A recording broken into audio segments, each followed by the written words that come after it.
Good morning everyone. How are you? Okay. मैं doctor K N Modi global school Hindi अध्यापिका नम्रता गुप्ता हिंदी पाठ 6 जुम्मन जिसके कवि वंशीधर श्रीवास्तव जी हैं। बेटा आज मैं इस पाठ का आपको व्याख्या बताऊंगी। सबसे पहले मैं आपको बताना चाहती हूँ कि इस पाठ के अंतर्गत क्या है। इस पाठ के प्रस्तुत पाठ के अंतर्गत भारतीय समाज में तेजी से आ रहे बदलावों की ओर इशारा किया गया है। लोगों ने आधुनिक जीवन शैली, खान पान तथा पहनावे के प्रति बढ़ते रुझान को सबसे ज़्यादा हमारे बुजुर्गों ने अनुभव किया है। कई बार वे स्वयं को पूरी तरह उपेक्षित महसूस करने लगते हैं।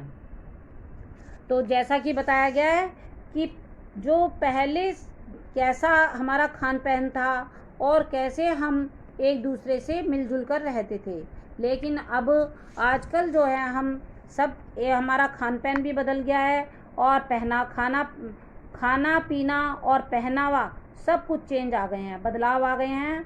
तो जो पहला था तो वो लेखक बताता है कि जो हमारे बचपन का जो था उसके बारे में वह बताता है।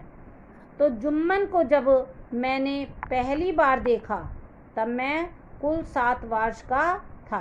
तो लेखक कह रहा है कि जब मैंने जुम्मन को पहली बार देखा था तो मैं कुल 7 वर्ष का था, मतलब उसकी जो मेमोरी है वो 7 वर्ष से है, याददाश्त। तो वे दशहरे से पहले घर के बच्चों के कुर्तों की नाप लेने आए थे। कुर्तों मतलब जो ये हम कुर्ता पजामा पहनते हैं, तो वो एक टेलर हैं, दर्जी हैं जुम्मन।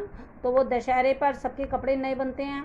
तो वो क्या था कि घर पर, लेखक कह रहा है कि घर पर जो है हम सबके कपड़ों का नाप लेने आए थे, कुर्तों का।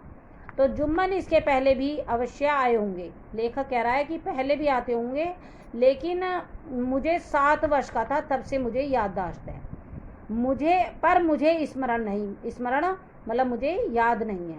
लुंगी के ऊपर मलमल का कुर्ता, सिर पर दुपलिया लखनवी टोपी, दुपलिया है 2 पल्लों वाली, जिसके नीचे से निकले हुए उनके संवारे हुए लंबे लंबे गंगा जमुनी बाल, चेहरे पर दाढ़ी, कंधे पर कपड़ा नापने का फीता और दाहिने हाथ में दर्जियों की कैंची।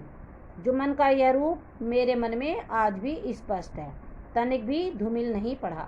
तो लेखक कह रहा है कि जब जुम्मन आए थे हमारे घर पर तो उन्होंने लुंगी पहनी हुई थी और उसके ऊपर मलमल का कुर्ता था और सिर पर 2 पल्लों वाली लखनवी टोपी पहनी हुई थी। और लखनवी जो टोपी होती है वो सिर पर ऊपर ही ऊपर होती है, तो जिसके चारों तरफ जो उनके जुम्मन के गंगा जमुनी से कलर्ड बाल जो है संवारे हुए निकले हुए थे और चेहरे पर उनके दाढ़ी थी।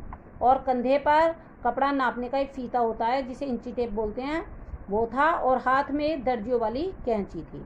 जुम्मन का यह रूप लेखक को आज भी याद है, तनिक भी धूमिल नहीं पड़ा। धूमिल है धुंधला, मतलब वह तनिक भी भूला नहीं है। जुम्मन हमारे पुश्तैनी दर्जी थे। जुम्मन जो थे पुश्तैनी मतलब पीढ़ी दर पीढ़ी जो मतलब जैसे चले आ रहे हैं, तो वही दर्जी थे। वे मेरे पिताजी के मित्र थे और दोनों ने साथ साथ गांव के एक मौलवी साहब से उर्दू पढ़ी थी। पहले बेटा इतने स्कूल नहीं होते थे, पहले बस भाषा ही पढ़ते थे। तो उन्होंने जो है वे लेखक के पिताजी के मित्र थे जुम्मन, और पुश्तैनी जो पीढ़ी दर पीढ़ी चले आ रहे हैं वो दर्जी थे। और दोनों ने एक साथ मौलवी साहब से उर्दू पढ़ी थी। दोनों कौन है? लेखक के पिताजी और जुम्मन। दोनों ने एक ही अखाड़े में कुश्ती लड़ना सीखा था और दोनों ने अखाड़े में कुश्ती लड़ना, जहाँ पर कुश्ती लड़ने का एक फील्ड होती है उसे अखाड़ा बोलते हैं। बड़े होकर मेरे पिताजी मुख्तार हो गए और शहर में रहने लगे। मुख्तार हैं वकील। लेखक के पिताजी जब बड़े हुए तो वो क्या बन गए? वकील बन गए। और वकील बनने के कारण वो फिर शहर में रहने लगे। मेरे पिताजी का संसार भर के किसी दर्जी का काम पसंद नहीं था।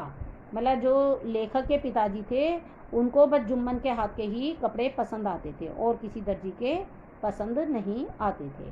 वे कहते थे कि कुर्ता और अचकन कि जैसी काट जुम्मन काटते हैं वैसे कोई काट नहीं सकता है। मतलब मैं आपकी भाषा में बताती हूँ कि लेखक कहता था कि कुर्ता अचकन की जो फिटिंग है जैसी जुम्मन देता है वैसी कोई और नहीं दे सकता।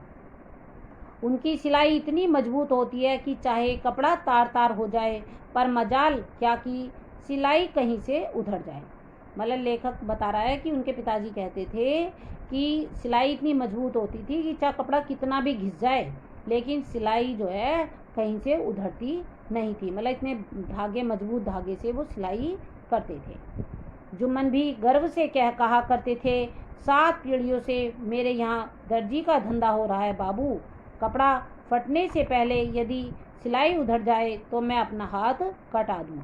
मतलब जुम्मन भी बड़े गर्व से, मतलब प्राउड होकर कहते थे, गर्व से कि 7 पीढ़ियों से, मतलब कि उसके यहाँ पर भी पुश्तैनी काम चल रहा है। मतलब उसके दादा बाबा सब सिलाई का ही काम करते थे। तो वो बता रहा है कि अगर चाहे कपड़ा फट जाए लेकिन सिलाई नहीं उधड़ेगी। अगर उधड़ भी गई तो वो एक मुहावरा बोलते थे, कहावत बोलते थे कि मैं अपना हाथ कटा दूंगा। सिलाई तो मैंने अपने बूढ़े दादा की गोदी में बैठकर उस समय से सीखी है जब मुझे साफ साफ बोलना भी नहीं आता था। तो जुम्मन कह रहे हैं कि मैंने अपने दादा की गोदी में, आप जब जिसके यहाँ पर जो कार्य चलता रहता है ना तो वो अपना जब बचपन से ही देखता है, तो ऐसे ही जुम्मन है। जुम्मन के दादा परदादा सब सिलाई करते थे। तो जुम्मन क्या था कि जब छोटे बच्चे गोदी में बैठते हैं तो वो तभी से ही देखता था।